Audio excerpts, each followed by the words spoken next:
And what about this Russia-Georgian crisis then? Yeah, bastards. Who? All of them. Why can't they just relax and get on with their miserable lives? I think the people do want that, the poor bastards, but it's got nothing to do with them. It's all about oil and gas. Oh, is it? I thought it was some sort of form of communist testosterone overload tantrum. Well, you're right, that doesn't help. And that's a good point. But you see, America wants Georgia to join NATO.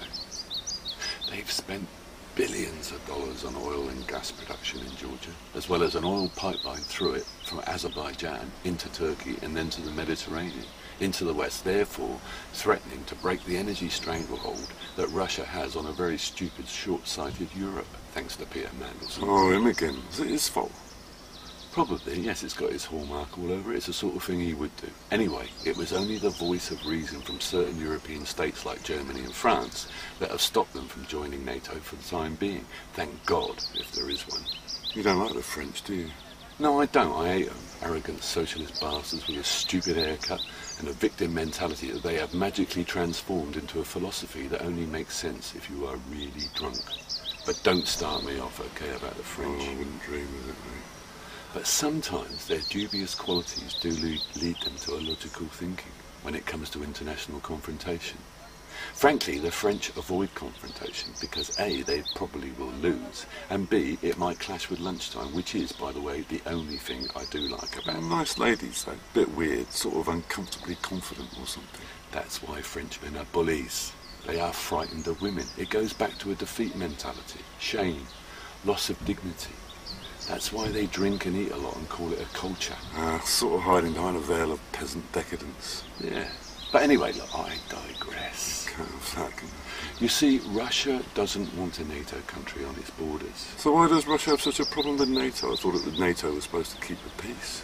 That was the idea initially, when it was formed after World War II. But NATO has evolved into a very dangerous and aggressive club of thugs, heavily influenced using bribery and blackmail by that nuclear bomb-dropping, napalm child-burning, spoiled adolescent oilaholic, trigger-happy hypocrite America, whose idea of conflict resolution is to barge into a room using unnegotiable threatening rhetoric with no regard for the dignity of nations. Did you hear what the US Secretary of State Condoleezza Rice said the other day? She said this is not 1968 where Russia can threaten a neighbour, occupy a capital, overthrow a government and get away with it. Well, let me tell you, Dr. Rice, this is also not 2002 where the USA can threaten a former ally nation, occupy a capital, overthrow its government and get away with it. Well, she has a point. She always sounds really nervous, don't you think? Anyway, come on, Russia was the aggressor. Oh, is it? I don't think so. I didn't think you would.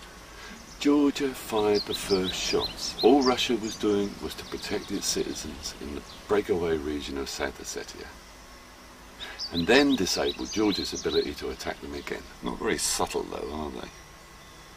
Who can be the judge of that? Well, I mean, I saw them on the news. They look so rough and untidy, and they smoke too. I thought smoking was banned in public places.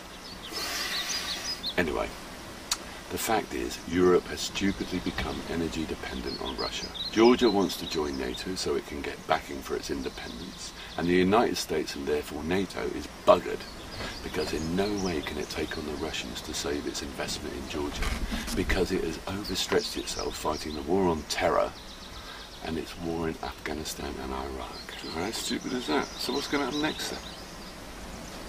I don't know.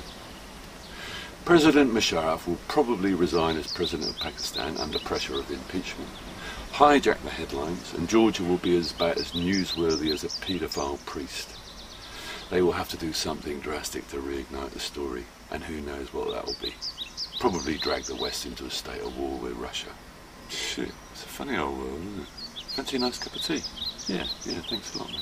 Cheers.